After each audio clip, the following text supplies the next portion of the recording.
Ever worked with a leader who sucked the energy out of the room and another who left you feeling fired up and ready to take on the world?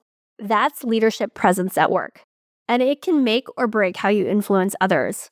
In today's episode, we're diving deep into what leadership presence really is and why it's so crucial for your career, and what's secretly holding you back from showing up as the leader you want to be. Stay with me as I share 3 powerful steps to instantly uplevel your leadership presence in any situation. Welcome to The Balanced Leader, hosted by Yan Dang, a leadership and life coach with over 20 years of corporate experience. Drawing from her journey as a former global finance leader and second-generation immigrant, Yan understands the unique challenges women face in male-dominated workplaces. Each episode offers insights on balancing masculine and feminine energies, mastering soft skills, and building emotional intelligence. Join us to transform frustration into empowerment and unlock your authentic leadership potential. Today's episode is all about how to uplevel your leadership presence. I'm going to be talking about what leadership presence is, why it's important, and what's currently holding you back from developing the sort of leadership presence that motivates and inspires people.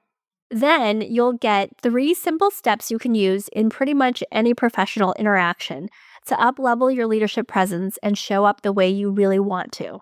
First, I have 2 scenarios for you. Scenario 1, I want you to imagine you're meeting a new leader for the first time. You noticed he doesn't look particularly happy. He actually looks pretty upset and grumpy. He's fumbling with his paperwork. He doesn't give you direct eye contact.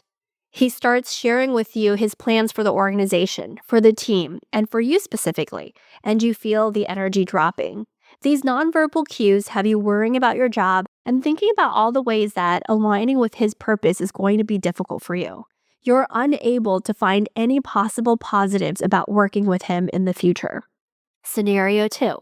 You meet a new leader of your group. He comes in with a big smile. He's charismatic, giving lots of eye contact and shaking everyone's hand before diving into a personal story about himself, why he joined the organization, the challenges he foresees, and what he wants to achieve with this new team. You can feel his energy and positivity. He asks for your help and support in creating a shift in the company that aligns with their mission. And you can sense positive energy all around this new leader. You and your team feel excited about your roles, imagining all the ways each of you can expand and make a difference under this new leadership. There's a Harvard Business Review article that talks about how moods are more contagious than colds. We react to the energy our leaders bring. That's why some leaders have a more positive impact than others. And when we, as leaders, show up with real leadership presence, we can have a massive influence in our organization. I'm sure you can relate to the energy embodied in both scenarios I shared, and you have experienced how contagious moods can be. Your energy has a huge impact in how your words come across to others. It's not just what you say, it's how you say it. Well, today we are really focusing on the energy you exude, no matter where you're at, that you can take control over your leadership presence. And I'm going to start with why it is so important to have a strong leadership presence. And I'm going to define what that means as well. And then I'm going to share with you why it's not super easy to do. This is not easy work. If people just wanted to wake up on a Monday morning and feel amazing, sometimes you're going to need to focus on your mindset and really be aware of yourself. And then I'll share with you these 3 very simple but very powerful steps that you could be using in your life to show up the way that you want to, intentionally, with purpose, with authenticity. All right, so let's start with why leadership presence is so important. I mean, obviously that example I gave you shared about how that is. And I also want to give you my personal definition of leadership presence. Leadership presence is having the mental and emotional capacity to respond in the here and now with intentionality and purpose. I'm going to circle back on this, but it's really about having that clarity of mental and emotional landscape internally so that you can really be present to what's happening in the moment with the people around you. And again, using your presence in a way that is intentional and purposeful. So let us talk about why this is so important. The reason why leadership presence is so important to career progression is number one, it enhances influence and credibility. We all know what it feels like to go to a meeting where there's no real agenda, there's no real leader, and you leave the meeting feeling like it was a waste of time and no decisions were made. That is a lack of leadership presence, right? That is a lack of somebody taking hold, maybe being the adult in the room and creating that. And I oftentimes tell leaders that anybody could do that. You don't have to be the one that opens the meeting. You don't have to be the one that has all the answers. You could just have enough leadership presence to influence the group, create credibility by what you're saying and how you're saying it, and being super curious, right? Doesn't need to be you having everything, but it's more about the presence you bring. Because whatever energy you're bringing, you are influencing people with that energy. So if you feel like your time is valuable and you want to make this meeting valuable, then you will be able to influence people that way with just how you show up. It also boosts visibility and opportunities. There's actually a stat out there that talks about how senior leaders oftentimes want to sponsor female leaders who have a strong leadership presence. And I think it makes sense, right? You want to back someone where you're like, I can see them, I can feel their leadership. I want to sponsor them and boost their visibility because I believe in them. I am attracted to their presence. I'm attracted to the way that they lead, and I am willing to, bet on them, right? I'm going to use my political capital to support them. And I feel like they are a safer bet because you can see somebody with leadership presence, right, has that sort of wow factor that sometimes people are like, the person's really strong, but I'm not really sure how they're going to stand out in front of a group of other leaders. So if you have this leadership presence, you're going to be more likely to attract sponsors who want to support you. And then lastly, leadership presence facilitates effective communication and decision making. Again, this is about showing up as a leader, showing up with your energy, just like in that example I gave at the very beginning. You know when a leader is taking you on the journey and helping you make decisions and inviting you in with their energy, not just what they're saying, but how they're saying it, right? So it facilitates more of that. And people that have a strong leadership presence typically attract people on their team that feel more satisfied in their job and are more likely to progress in the company because they feel like there's such strong leadership presence from their leader. So it sounds great, right? Why doesn't everybody work on their leadership presence? Here's the thing. It sounds so much easier to do than it really is because what gets in the way? Well, firstly, there's just a lack of emotional intelligence. Oftentimes, right, even in college, we maybe practice saying the right thing, and maybe you had a speech class where you did practice being able to share a story and guide people a certain way. But if you're not that in touch with your own emotions, you may not be aware that when you're going to your team meeting, you might not be having the energy you want. I actually have a client who I was talking to her about a team meeting that she was about to have. And I asked her, tell me more about it, because she was like, I want to show up like a powerful leader. And the way she was talking about it, I said, listen, she was kind of talking about how these things that needed to get done. She had a really low tone of voice. It was just really heavy energy. And I said to her, listen, I think that you are wanting to show up as a powerful leader and make this whole thing inspiring. But when you're describing the meeting to me right now, your energy feels more like dead animal energy. You know what it feels like when you're telling somebody that there's a dead animal on your driveway or in the street? Like, it just feels heavy and terrible, and nobody wants to picture it or think about it. And this was the energy she was carrying as she was talking about this team meeting. And so we really talked about how to switch that. But part of it was some of the emotions that she was feeling, a lot of fear of rejection from her team, a lot of fear that the message wouldn't come across strongly, and then also a lot of fear leading in this way. She was expanding herself. But there's not a lot of information out in the world about how to deal with your own emotions and how to convey that emotion or that energy to other people. There could also be communication barriers, right? You could want to show up a certain way, but be fearful that if your voice is too powerful or too much, that's like a thought that you might have, then you might be fearful of being threatening to other people.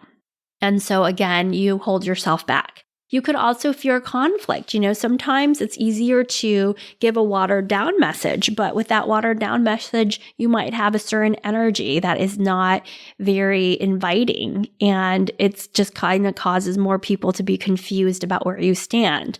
And that also could come across because you're more focused on the fear of conflict than showing up with that leadership presence.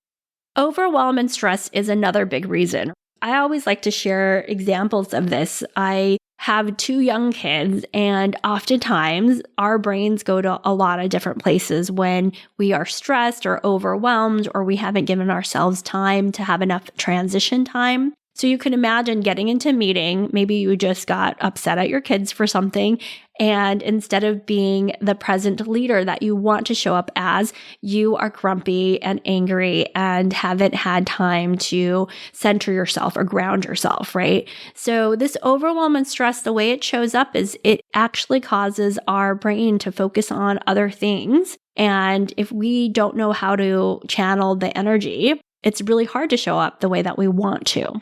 There's also cultural and gender norms. So if you're used to, for example, going to a meeting and maybe in your family you had a very authoritative dad who would always be the one that talks first, right? You could be in a meeting and your CEO could be sitting next to you and your thinking is he needs to lead. He needs to open up the meeting because that's the gender norm. And you may be not fully conscious of how you're showing up with your leadership presence because you are waiting for him, right? Or you notice maybe he comes in and he seems grumpy and upset. And instead of being focused on how you want to come across, you have narrowed in on his upset and you are allowing your brain to spin about what's going on with him rather than focusing on what's important and what you want to accomplish. So you want to notice what's going on with you. Another thing that could happen is inadequate feedback or support. In today's world, a lot of people are scared of giving really clear, critical, direct feedback for the fear of being canceled, for the fear of backlash. You might be not getting clean or clear feedback because people might be like, oh, you can't say that to a woman. She's not going to like that. Or maybe they just don't know how to give that feedback directly, right? They don't even know how to explain leadership presence or emotions or energy, right? You might be getting just a lot of feedback about your gravitas. Like I remember when I was ascending into my leadership roles and people would oftentimes say, it's your gravitas. We feel very strongly that you are competent and can do the work, but we're not so sure about your gravitas. And for me, I didn't know what that really meant. I actually had to dig into that. And when I digged into it more, I understood that it meant being able to stand my own ground, to share what's important to me, to push back on people in a group setting. But when they just said gravitas, I was like, I don't know what that really means. So what comes to mind is I need to act more manly or more aggressive. But that's not the case all the time when we're talking about leadership presence. And then another thing could be resistance to change. You might be showing up as an okay leader all the time. You get the job done. You say what's important, but you might not be inspiring people the way you want to. And you could be resisting that change because it's scary to show up differently and potentially put yourself out there to get negative feedback or fear that people are not going to like your message or the way that you're being or stretching. So you want to notice that for yourself. But these are all of the things that are in the way of people showing up intentionally, purposefully with their leadership presence. So these are some examples of why it's so hard to show up with your leadership presence. Being intentional and purposeful. Life gets in the way. There's lack of training. There's fear of conflict, stress, and overwhelm, not getting the right feedback, and that resistance to change. So you just want to notice that. But what I'm going to offer you today is not overcoming all of those things that are so hard, but really focusing on 3 simple steps that you can use to channel your leadership presence and to focus it in, even if you only have 10 minutes before the meeting, right? That you're able to use this as a practice to ground yourself, center yourself, and shift right into it. I want to tell you that this is such an important practice that I've talked to so many of my clients about, and they're like, I can't believe it's so simple, but it makes such a big difference. And it makes a huge difference for me too. If I am getting my kids out the door and then I have to jump and do a webinar or do a big speaking event, right? I can use these 3 simple steps again to ground myself, center myself, and then shift into that leadership presence that I want to be conveying. So let's talk about what these 3 steps entail. Again, the definition of leadership presence from my perspective is having the mental and emotional capacity to respond in the here and now with intentionality and purpose. So these 3 steps are going to help you clear your mind and clear space to be in the here and now, present with whatever is happening. It's really about training your brain to show up intentionally and with purpose by focusing on the outcome that you want to be creating. So the first step of the 3 simple steps is to define your purpose. Really think about what is the purpose of this meeting. Even if it's a team meeting, even if it's a one-on-one meeting, maybe it's even something personal, like a date, right? Like if I have a date with my husband, what's the purpose of this? Why is this important? You want to clear your brain because your brain is offering you a lot of logistics, a lot of other stuff. And by using this as a practice, you get to say, actually, what matters the most to me? How do I want to show up? Why does this matter to me? Why is it important? Knowing your why is going to help you understand how to cultivate the presence you actually want to have. So the first step is number 1, purpose.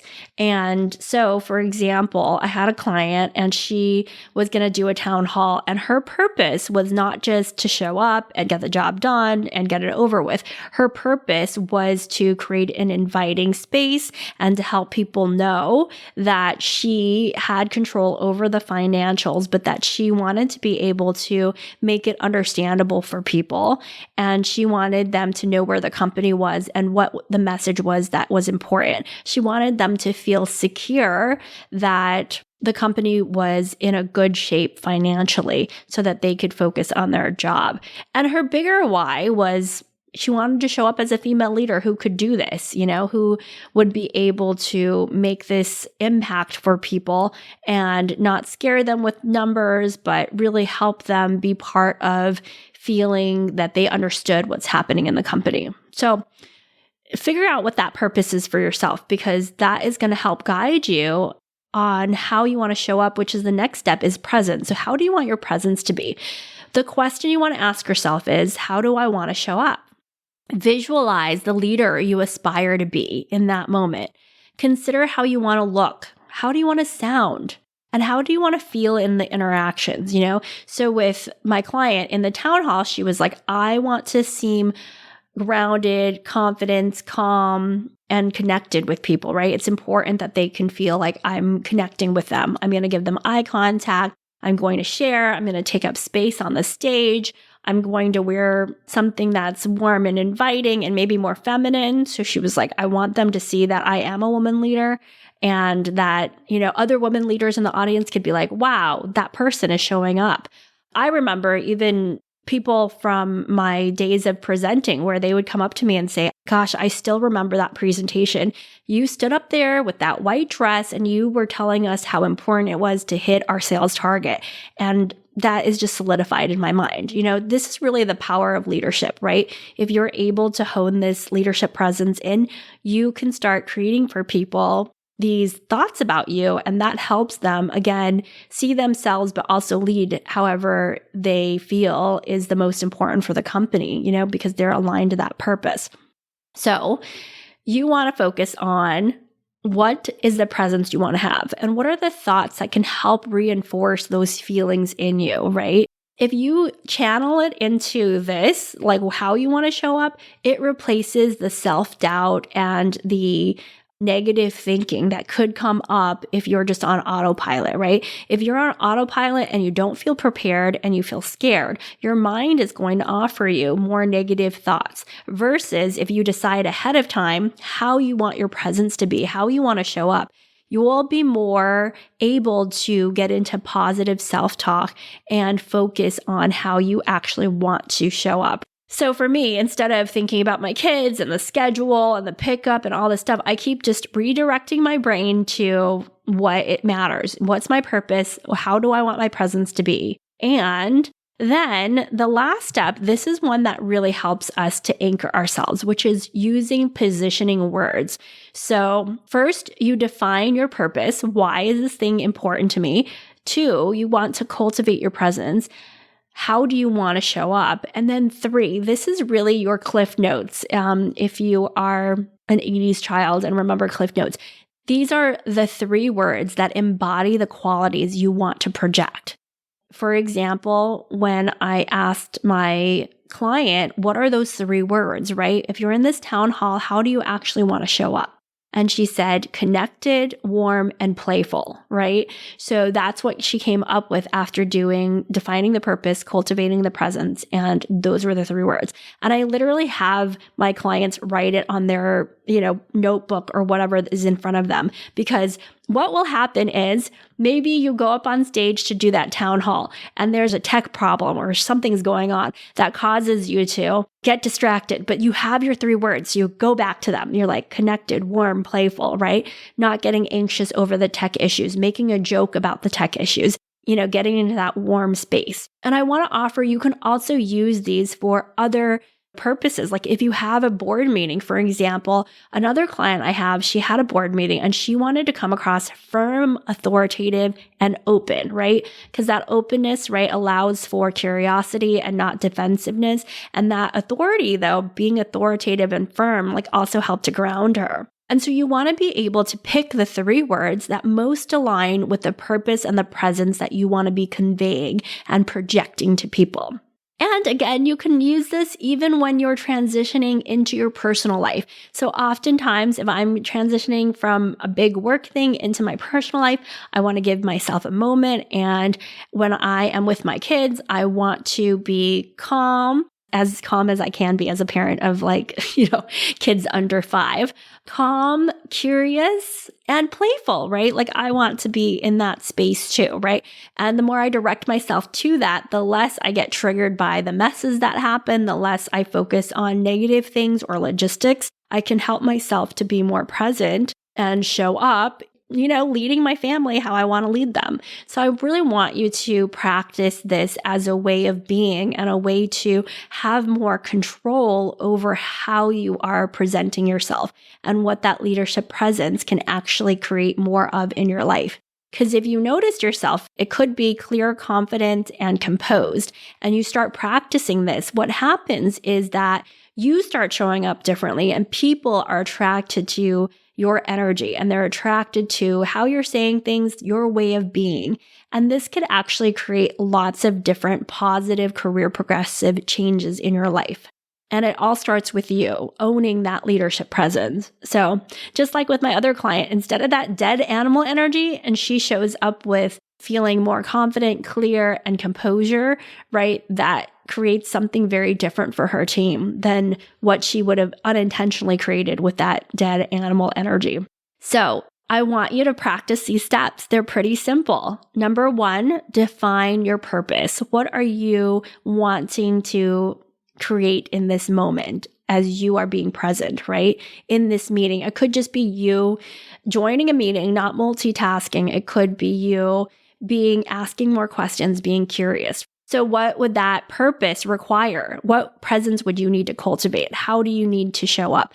And this visualization is really key too, because if you're a more visual person, you'll have that visualization show up in your head to ground yourself and help you move towards those. And then, of course, the 3 anchoring words, the positioning words to help you keep grounded, even if you're distracted for a moment, that you get yourself back to these 3 words and you use these 3 simple steps to up-level your leadership presence. Okay, I want to hear how this is impacting you. I want to know how using these 3 simple steps to up-level your leadership presence is changing the way that you're showing up in the world, changing the way that people are seeing you, and then changing how you feel about yourself. Do you feel more confident in yourself? How is all of this impacting you? So please DM me, connect with me, write a review. I'd love to hear this. I've had lots of clients say this is such a simple yet powerful tool, and they're teaching other people in their lives to use it. Emotional intelligence can sometimes feel very complicated, but these 3 simple steps make it easy, simple, and doable for anyone. It really is a matter of practicing it enough times and starting to master this for yourself that can really help open up different opportunities for you. Okay, so that was 3 simple steps to up-level your leadership presence, and I will see you next week. We have another episode that is coming up, and I can't wait to connect with you then. Have a wonderful, beautiful week ahead. Thank you. If you enjoyed today's episode and don't want to worry about missing another one in the future, you can follow the show. And if you haven't done so already, I would really appreciate it if you could share the podcast with others who you think could benefit from it. And leave a rating and review to let me know what you think. I'm creating this show just for you, so I want to know what you want to hear about in the coming episodes. Visit www.aspire-coaching.co/podcast launch for step-by-step instructions on how to follow, rate, and review. Thank you for tuning in, and take care until next time. Thank you for being a part of the Balanced Leader community. We hope you found today's episode inspiring and actionable. For more resources and to connect with Jan, visit us at aspire-coaching.co. Until next time, keep leading with confidence and purpose.